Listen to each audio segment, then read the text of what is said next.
تو موسیٰ علیہ السلام کی امت پہ بارش بند ہوئی ہے، سارے لوگ حاضر ہوئے ہیں، اللہ کے نبی بارش نہیں برس رہی، سبزہ خشک ہو چکا ہے، سبزہ نہ ہونے کی وجہ سے ہمارے جانور کمزور پڑ گئے ہیں، آپ دعا فرمائیں کہ اللہ باران رحمت برسائے۔ آپ نے فرمایا سارے میرے ساتھ چلو، استسقاء ادا فرما کے اللہ کی حضور دعا کی، رب کریم تیری مخلوق ہے، ان پہ بارش برسا۔ دیکھا بارش کو نہیں برسی، دھوپ اور تیز ہو گئی۔ یا اللہ ہم تو بارش مانگنے آئے تھے، تو بارش تو برسی کوئی نہیں بلکہ دھوپ اور تیز ہو گئی۔ تو آگے سے جواب کیا تھا، اے کلیم، اے میرے نبی علیہ السلام، یہ جو بندے آپ لے کے آئے ہیں نا نماز کے لیے، ان میں ایک بندہ ایسا بھی ہے جس کو 40 سال ہو گئے ہیں، اس نے ہمیں ایک سجدہ بھی نہیں کیا، اس کی راتیں پاک نہیں ہیں، اس کی تنہائیاں پاک نہیں ہیں، ہم نے اسے بڑی مہلت دی ہے، ہم نے اسے بڑی ڈھیل دی ہے، لیکن اب ختم۔ یہ جو بارش نہیں نہ برس رہی، یہ اس کی نحوست ہے۔ حضرت جی ایک بندہ صرف ہوئی جن میں 40 سال ہو جائیں اور اب انہیں کہ سجدہ نہ کرے تو بارش ہی بند ہو جائے، تے کنے کنے حضرت جی اتنے ملے پھرے نے حضرت جی، انہوں نے 40-50 سال ہو گئے نے، کدی مالک اگے جھکے ہی نہیں، حضرت آئے ہی نہیں کبھی مسجد، رمضان میں بھی نہیں آئے۔ ایسے ایسے بدقسمت بھی ہیں، اور دکھ یہ ہے کہ ان کو اس بات کا دکھ ہی نہیں ہے کہ ہم سے بڑا بدقسمتی کوئی نہیں کہ رمضان میں بھی اللہ نے ہمیں اپنے گھر آنے کی توفیق نہیں دی ہے۔ حضرت وہ اپنے موبائل پہ، وہ اپنی گھڑی پہ، وہ اپنے تعلقات پہ، وہ کسی سوسائٹی میں اپنا گھر ہونے پہ بڑے خوش ہیں، لیکن ان کو اس بات کا پتہ ہی نہیں کہ اللہ ہم سے اتنا ناراض ہے کہ سب سے مسلمانوں کا خاص الخاص موقع، مسلمانوں کے سب سے خاص ایام، شہر رمضان الذی انزل فیہ القرآن، سب سے مبارک مہینہ مسلمانوں کا، اللہ نے اس میں بھی مجھے اپنے گھر میں آنے کی توفیق نہیں دی۔ وہ اسی بات پہ خوش ہے کہ میرے پاس آئی فون 13 پرو میکس ہے، وہ اسی بات پہ خوش ہے کہ میرے پاس بڑی قیمتی گاڑی ہے۔ اور یاد رکھنا پتر، میرے بھائیوں کاکیوں، سب سے اللہ کا سخت ترین عذاب، حضرت موسیٰ علیہ السلام واز فرما رہے تھے اپنی امت کو، فرمایا اللہ کی نافرمانی نہ کرو نہیں تو تم پہ فلاں فلاں عذاب اترے گا۔ ایک شخص اٹھ کھڑا ہوا، عرض کرتا ہے اللہ کے نبی علیہ السلام آپ فرما رہے ہیں اگر اللہ کی نافرمانی کرو گے تو فلاں فلاں عذاب آئے گا، میں تو جیسے جیسے نافرمانی کرتا ہوں اس کی نعمتیں مجھ پہ بڑھتی جاتی ہیں، مال بڑا ہے، بڑھ رہا ہے دن بدن، اولاد بڑی ہے، بڑھ رہی ہے دن بدن، تو پھر سزا کاہے کی ہوئی؟ حضرت موسیٰ علیہ السلام کو طور پہ تشریف لے گئے، جا کے اللہ کی بارگاہ میں عرض کی، اللہ میں تیری مخلوق کو تیری طرف دعوت دے رہا تھا، ان کو گناہوں کی نحوست سے ڈرا رہا تھا، گناہوں کے عذاب سے ڈرا رہا تھا، اگر تم اللہ کی نافرمانی کرو گے تو یہ عذاب تم پہ اتریں گے۔ ایک بندہ اٹھ کھڑا ہوا اور آگے سے عرض کرتا ہے اللہ کے نبی علیہ السلام میں تو جیسے جیسے نافرمانی کرتا ہوں مجھ پہ اس کا کرم، اس کا فضل بڑھتا جاتا ہے۔ میں نے پوچھا کیا کرم ہے؟ اس نے کہا مال بڑا ہے، بڑھ رہا ہے، اولاد بڑی ہے، بڑھ رہی ہے، مویشی بڑے ہیں، زمینیں بڑی ہیں، کھیتی باڑی بڑی ہے، بڑھ رہا ہے میرا۔ اللہ پاک نے فرمایا میرے کلیم، میرے جو عذاب کی انداز ہیں، میری جو عذاب کی صورتیں ہیں، ان میں سے جو سخت ترین عذاب ہے اس وقت میں نے اس بندے کو وہ عذاب دے رکھا۔ عرض کی اللہ کے عرض کی رب کریم کیا ہے تیرا سب سے سخت ترین عذاب؟ فرمایا میرے کلیم جس سے میں سب سے زیادہ ناراض ہوتا ہوں اس سے میں توفیق سجدہ چھین لیتا ہوں۔ اپنے آئی فون پہ خوش نہ ہو، کسی سوسائٹی میں گھر بنا کے خوش نہ ہو، برانڈ کے کپڑے پہن کے خوش نہ ہو، اصل شانوں والا وہی ہے جس کو توفیق سجدہ ہے۔ ہاں نہ بھائی شیطان کے دھوکے میں آنا،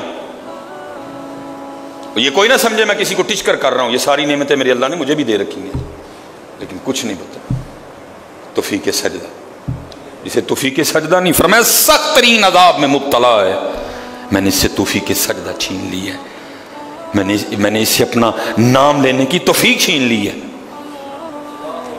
نہ دھوکے میں آنا، جس سے وہ راضی ہوتا ہے، جس سے وہ خوش ہوتا ہے اسے توفیق سجدہ دیتا ہے۔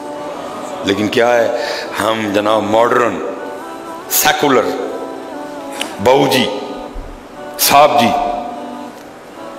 بڑے خوش ہیں، دکھی نہیں ہے کہ مجھے رمضان میں بھی توفیق نماز نہیں ہوئی، مجھے رمضان میں بھی اللہ نے اپنے گھر آنے کی توفیق نہیں دی۔ فرمایا 40 سال گزر گئے، اسے کہ باہر آئے سب کے سامنے آ کے اپنے جرموں کا اقرار کرے۔ اب اس کو پتہ ہے، باقی کسی کو نہیں پتہ ہے، حضرت موسیٰ علیہ السلام مخاطب ہوئے، فرمایا کون ہے جس کو 40 سال گزر گئے اس نے ایک سجدہ بھی اپنے اللہ کو نہیں کیا؟ کون ہے؟ راتیں پاک نہیں، تنہائیاں پاک نہیں، باہر آؤ، آ کے اپنے جرموں کا اقرار کرو۔ اب وہ کیا اس کو پتہ ہے؟ سجے کھبے اگے پیچھے والے کو نہیں پتا کوئی۔ اس نے نا چادر میں منہ چھپا لیا تاکہ دائیں بائیں والے کو نہ پتہ چل جائے، اور عرض کیا کرتا ہے، رب کریم 40 سال گزر گئے، جیسے گزارے سو گزارے، راتیں جیسی تھیں جیسی تھیں، وہ میرے مالک اگر 40 سال پردے ڈال کے رکھے تو کیوں لگا سب کے سامنے میرے پردے کھولنے ہیں؟ اگر تو کھولنا چاہتا تو لوگوں کے سامنے کھول سکتا تھا، لیکن تو نے نہیں کھولے ہیں، پردہ ہی رکھا، لوگوں میں یہی بنائے رکھا کہ بندہ بڑا ٹھیک ہے، بندہ بڑا ٹھیک ہے۔ ہاں حضرت جی کھولن تے آئے تے توبہ توبہ توبہ فرمائی، ڈر لگدا میاں، کھولن تے آئے تے پلیاں پلیاں دے کھول چھڑے دے۔ اور پتر گل تا مسل دساں، گل صرف ہے جی پردہ ہی پائے سو، باقی گل کوئی نہیں جی ہے، پردہ ہی پائے سو۔ میرے قیم صاحب رحمۃ اللہ تعالی علیہ سے کسی نے پوچھا حضور نیک کیا ہے بد کیا ہے؟ فرمایا میاں گل تو وہ کی پوچھ بیٹھا ہے، لیکن پھر سن جو پوچھی لئی ہے۔ فرمایا جڑا پھڑ کتے وہ بد، جڑا نہ پھڑیا جائے وہ نیک، باقی چپ ہی چنگی ہے میاں۔ پتر پردہ ہی پائے، باقی منوں بھی اپنا پتہ ہے تو تانوں بھی اپنا پتہ ہے، سارے ہی اپنا اپنا پتہ ہے، صرف ہے کہ پردے پائے سن۔ صرف مجھے اب بڑا غصہ آتا ہے، اب بھی آتا ہے، اللہ انشاءاللہ مجھے مکمل شفا دے دے گا۔ اب میں صرف یہ سوچ کے نا میں غصہ پی جاتا ہوں حضرت جی، کتے میرے کھول نہ چھڑے حضرت جی، میں دی گرفت کرا میری اتھو نہ ہو جائے حضرت جی، میں چپ کر جاتا ہوں حضرت جی، کوئی آئندہ نہ کری۔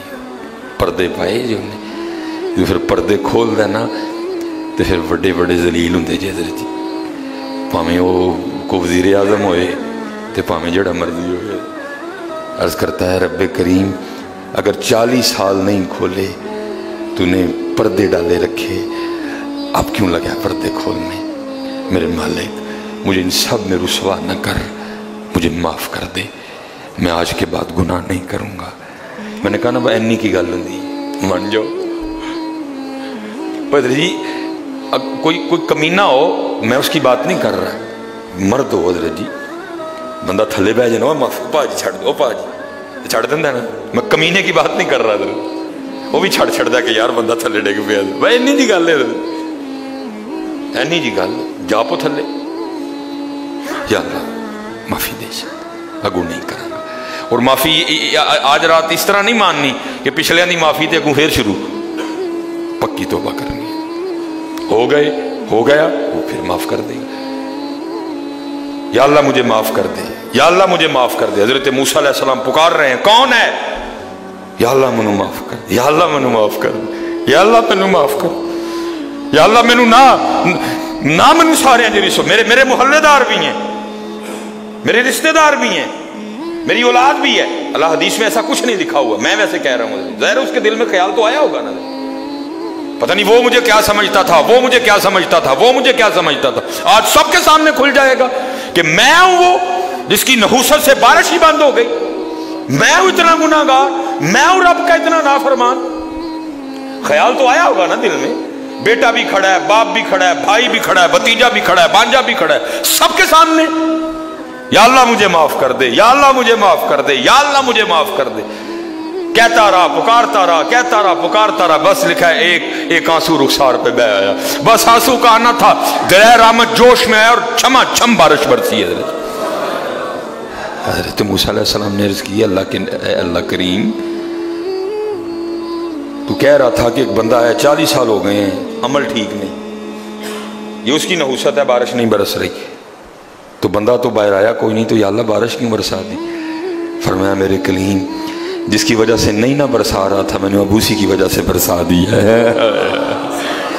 عرض کی اللہ بندہ تو باہر آیا کوئی نہیں، ہائے ہائے ہائے ہائے، ہماری بے وفائی پر بھی وہ اتنا پیار کرتے ہیں، اگر ہم با وفا ہوتے تو کیا ہوتے حضرت؟ بندہ تو باہر آیا کوئی نہیں، فرمایا کلیم جس کی وجہ سے نہیں نہ برس رہی تھی اب اسی کی وجہ سے برسائی ہے۔ عرض کی رب کریم ہوا کیا؟ فرمایا میرے کلیم بندے نے صلح کر لی ہے مجھ سے، بندے نے مجھ سے صلح کر لی ہے، اس نے معافی مانگ لی ہے مجھ سے، اس نے توبہ کر لی ہے، اور ہم معافی دینے والے ہیں، ہم توبہ قبول کرنے والے ہیں، ہم